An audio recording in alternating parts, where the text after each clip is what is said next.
নিচে পড়েছিল, বৌদি নিয়ে গেছিলো, টপ করে কেটে খেয়ে নিই। দিদ চা সকালে খাওয়া গেছে, দিতে বললাম। নমস্কার আমার ইউটিউব পরিবার, তোমরা সবাই কেমন আছো? আশা করছি তোমরা সবাই অনেক ভালো আছো, সুস্থ আছো। আমিও ভালো আছি। আমি সুপ্রিয়া, আমি তোমাদের সবাইকে আমন্ত্রণ জানাই নাসিকের ঘরকন্যার একটি নতুন ব্লগে। যে প্রাতে থেকে আমার ভিডিওটি, আমার ব্লগটি দেখছো, আশা করছি তোমরাও সবাই অনেক ভালো আছো। জায়গার পরিস্থিতি থেকে তোমরা বুঝতেই পেরেছো এটা আমার ঘর না, এই যে বৌদি বান্ধবীর ঘর। আর এখন বাজে সকাল 9টা, না 9টা বেজে গেছে, সকাল 9টা। বৌদির এখানে একদম সকালবেলার থেকে আজকের ব্লগটা শুরু হয়ে গেল। দাদার চা হয়ে গেছে? হ্যাঁ, বাবাকে দিয়েছি। দিয়ে দিয়েছো? এই তো তোমার এই যে এখন আমরা সবাই প্রথমে চা খাবো, তারপরে এক এক করে কী করবো তোমাদের সাথে শেয়ার করছি। চলো আগে চা খেয়ে নিই।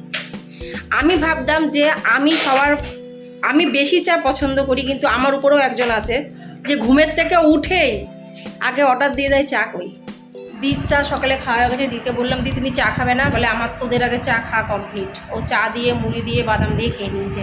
আর এই দেখো আমি এখন বসে পড়লাম ফুল কাপ চা নিয়ে। তোমরা হয়তো অনেকেই ভাবছো যে হঠাৎ করে আমি এখানে কেন। এর পেছনে একটা কারণ আছে। আমার কর্তামশায়ের আজকে অফিস, আজ কিন্তু ছুটির দিন, রবিবার। কালকে রাতেই জানতে পেরেছে আজকে অফিসটা হবে। তাই ভাবলাম যে কর্তামশাই যখন অফিস যাবে, আমি মেয়েদেরকে নিয়ে বেকার আমার ছুটিটা কেন নষ্ট করব ঘরে। বৌদি আবার সিন্দুক থেকে এক এক করে মাছ বের করছে। দেখো চুনো মাছ। সত্যি গো, কি আমার এত আনন্দ হচ্ছে। আজকে সকালে বলছিলে না? আমি তো কত কিছু বলি। দেখো এখন সকালবেলায় হবে যে দিদি আটা মাখছে, লুচি করা হবে আর আলুর তরকারি করা হবে। শুকনো শুকনো একটু ঝোলঝোল টাইপের আলুর তরকারি, সেটা এখন করা হবে। এখানকার যত ভিডিও তোমরা দেখেছো, কোনোদিনও আমি রান্নাঘরে কিন্তু কিচ্ছু করি না, শুধু ভিডিও নিই। কিন্তু আজকে আমি ঠিক করেছি অন্তত জলখাবারটা আমি করবই। এখন মুগ ডাল বসিয়ে দিয়েছি, মুগ ডাল করা হবে। বৌদি বেশ খানিকটা মুগ ডাল দিয়ে দিল কড়াইতে। এতে কিন্তু একটুও তেল না, খালি কড়াইতেই মুগ ডালগুলো আমি ভাজছি। বেশ একটু গন্ধ গন্ধ হবে, বেশ সুন্দর গন্ধ বেরোবে, তারপর এগুলোকে কুকারে দেওয়া হবে। তা মুগ ডাল ভাজা আমার কমপ্লিট হয়ে গেল।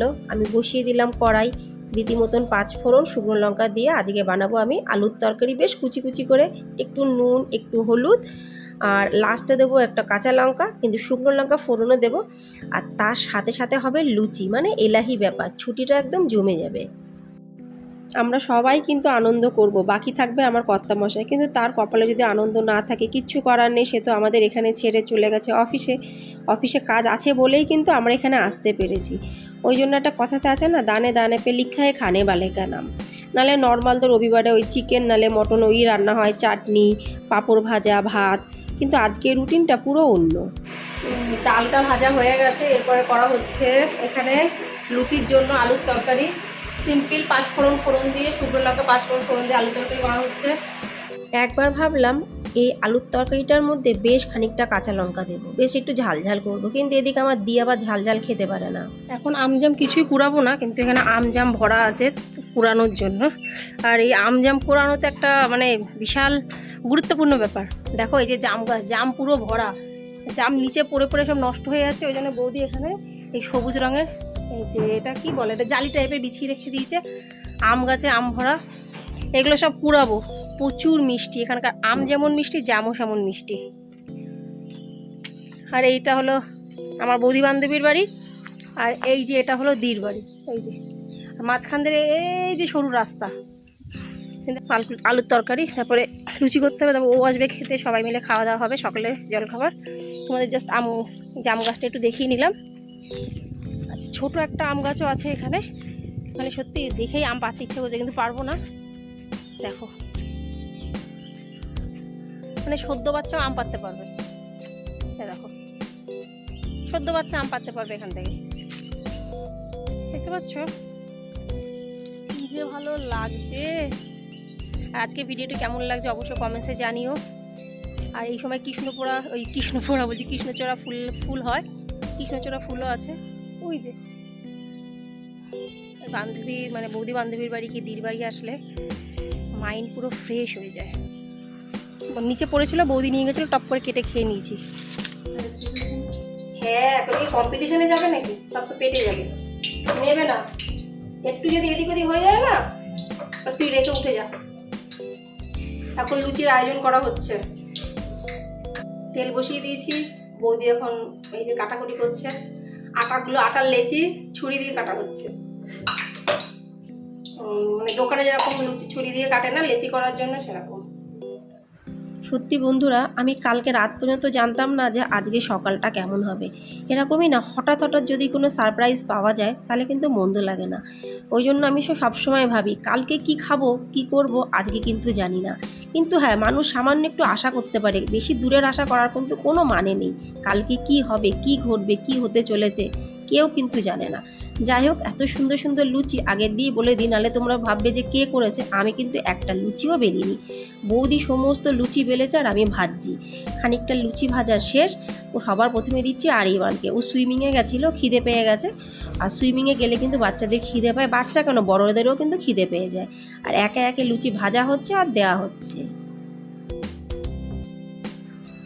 এখানে 2 রকমের লুচি করা হচ্ছে, একটা ময়দার একটা আটার। ময়দার সবাই খাবে, আটার খাবে দি ময়দার লুচি হজম করতে পারে না, ওর ভালোই লাগে না, ওর জন্য কয়েক পিস আটার লুচি করা হচ্ছে। তা সবাই বলছে বেশ তরকারি ভালো হয়েছে, এটা কিন্তু শুনেও বেশ ভালো লাগে। যদিও কর্তামশাই কোনো দিনও আমাকে বলে না কোনো কিছু রান্না করলে, আমি যদি কোনো কিছু রান্না করি, যে বলে না মুখ ফুটে যে একটু ভালো হয়েছে। কারণ দেখো, সারা দিন একটা বাড়ির গৃহিণী একটু ভালো মুখ পাওয়ার জন্য ঘন্টার পর ঘন্টা অপেক্ষা করে, সারা দিন অপেক্ষা করে। সেটাতে যদি একটু ভালো বলা হয় তাতে মন্দ কিসের। কিন্তু অনেক মানুষই আছে সেটা কিন্তু বলতে পারে না, প্রশংসা সবাই করতে পারে না। বৌদি বান্ধবী চলে এসেছে আম কাটতে, সবই গাছের আমগুলো যে এত মিষ্টি তোমরা দেখলে হয়তো সবাই বুঝতে পারবে না, কিন্তু আমগুলো কিন্তু দারুণ মিষ্টি। আমি দিকে বললাম দি তুমি এবার খানিকটা ভাজো, আমি একটু ভিডিও নিই সুন্দর করে। আমি ওই জন্য বৌদি বান্ধবীর পেছন যাচ্ছি, ওদিকে দি কিন্তু এখন লুচি ভাজছে। আমরা এখন খেতে বসছি অফিসে। আর তোমরা বুঝতে পেরে গেছো আমি বৌদি বান্ধবীর বাড়িতে। এই যে দি ওখানে বসে খাচ্ছে, বড় মেয়ে খাচ্ছে, আরিবানের খাওয়া হয়ে গেছে, 2 দাদার খাওয়া হয়ে গেছে। এখন আমরা এই কজন বাকি আছে, আমরা এই কজন এখন খাবো পেট পুজো। দাদা সকালবেলাও তো দেখলাম যে একটুখানি চা খেয়ে আবার রেখে দিয়েছে প্রসাদের মতো।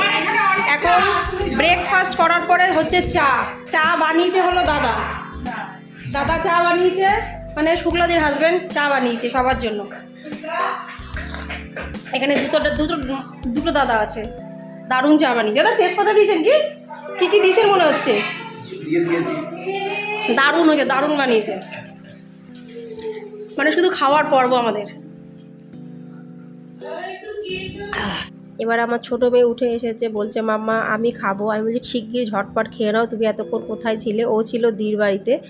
যাই হোক, আমি এসেছি বলে কিন্তু বন্ধুরা আজকের এই সম্পূর্ণ ঘটনাটা, নাহলে আমরা কিন্তু এই 3 ফ্যামিলি 3 জনের বাড়িতে রোববারটা কাটাতাম। কিন্তু দেখো কপাল কখন কোথায় কাকে নিয়ে যায় কেউ কিন্তু বলতে পারে না। আমি কি জানতাম আজকে এখানে আছে আমাদের খাওয়া দাওয়া?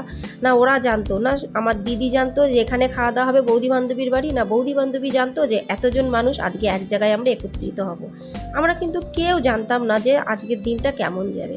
ওই জন্য আমি সবসময় নিজেই ভাবি যে বেশি দূরে চিন্তা করার দরকার নেই। এবার হচ্ছে ডান্স পার্টি, খাওয়া দাওয়ার পরে তো একটু হজম হওয়া দরকার। আমরা কিন্তু এবার সবাই একটু নাচ গান করবো। এবার আমি আমার মেয়েরা আমরা সবাই মিলে আম জাম পুরাবো। ওই দেখো, তোর ক্ষমতা নেই ওই লগাটাকে উঁচু করার, খুঁচে যাবি কোথায়, হাত পায়ে কেটে যাবে। 380 গ্রাম পারবি না কিন্তু ওই লগা দিয়েই করা। ওগুলো ঘা মারলেই পড়বে। একটু পাকাগুলো পারো, আর বেশি পাকা পেরো না, থেতলে গেলে খাওয়া যাবে না। ওই দেখো একজন জাম পাড়ছে আর একজন জাম তুলছে, আর আমার ছোটরা টিভি দেখছে খেয়ে দে। আমি এসেছি জামের বাগানে, জামের বাগানে। সুন্দর হাওয়া। বাবা তো কুল পাড়ার মতন পারছো দি? ওই এইভাবে পারতে হয়।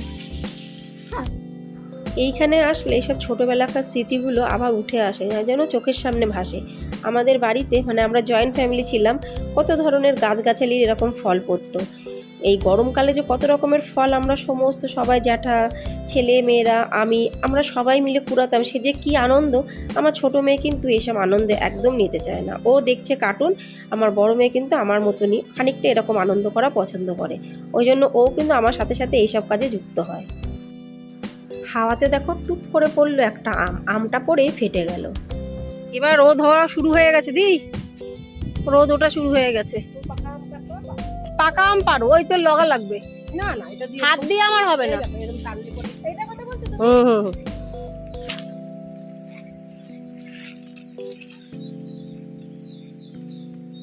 ওই অত দূর আমার হাত যাবে না। একটু লাকড়ি নিয়ে নাও, এদিকে আসো। কি দারুণ হাওয়া। এই এখানে একটা পাকা, এই পাশে একটা পাকা, এইগুলো হ্যাঁ। সবগুলো পাকা। হ্যাঁ, এই সবগুলোই পাকা আছে। তো গাছে উঠতে হবে। টোটো না, তো নাকি করে ছিঁড়ে পড়ে যাবো। একটা আছে, এটা তোলো, এই সামনে। এইটা না? হ্যাঁ,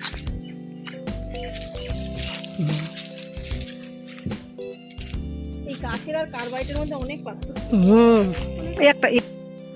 কাল পর্যন্ত কিন্তু আমি ভাবিনি যে এখানে এসে আমি এরকম টুপ টুপ করে আম তুলবো, জাম কুড়াবো, কিছুই কিন্তু জানতাম না। সেই জন্য বন্ধুরা, আমি একটা জিনিস বিশ্বাস করি, কাল কী হবে কেউ জানে না, কিন্তু ভালো ভালো চিন্তা ভাবনা রাখাটা খুবই প্রয়োজন। রোদ্দুর আছে কিন্তু দারুণ হাওয়া হচ্ছে, খুব সুন্দর হাওয়া হচ্ছে। 3 নম্বর চা এখন হচ্ছে, সবাই এখন 3 নম্বর চা খাচ্ছে, মানে হলো 3 ট্রিপের। ফার্স্ট 1 নম্বর চা বৌদি বানিয়েছে, 2 নম্বর চা দাদা বানিয়েছে, 3 নম্বর চা আবার বৌদি বানাচ্ছে। তাহলে বন্ধুরা, আজকে এই সকাল থেকে এখন বাজে প্রায় 1:30। তো আজকে ভিডিওটি আমি এখানে সমাপ্ত করছি। যদি ভিডিওটি ভালো লেগে থাকে অবশ্যই লাইক, সাবস্ক্রাইব, শেয়ার, কমেন্টস করে পাশে থেকো, কেন কি এই পর্বটা এখনও অনেক বড় হবে, এখনও দুপুরের খাওয়া, আনন্দ, অনুষ্ঠান অনেক কিছু হবে। তো কী কী হবে আমি নিজেও জানি না। ভিডিওটি আর বড় না করে এখানে এন্ডিং করছি। যদি আজকের এই ভিডিওটি ভালো লেগে থাকে অবশ্যই লাইক, সাবস্ক্রাইব, শেয়ার, কমেন্টস করে পাশে থেকো। দেখো কি সুন্দর সাদা, এগুলোকে কি বলে, কাগজি ফুল। কি ভাল লাগছে দেখো, মানে ক্যামেরাতে অতটা আসছে না, কিন্তু দারুণ লাগছে। অবশ্যই লাইক, সাবস্ক্রাইব, শেয়ার, কমেন্টস করে পাশে থেকো। আবার তোমার সাথে দেখা হয় পরবর্তী ব্লগে। ততক্ষণ নমস্কার, বাই বাই, টাটা, গুড।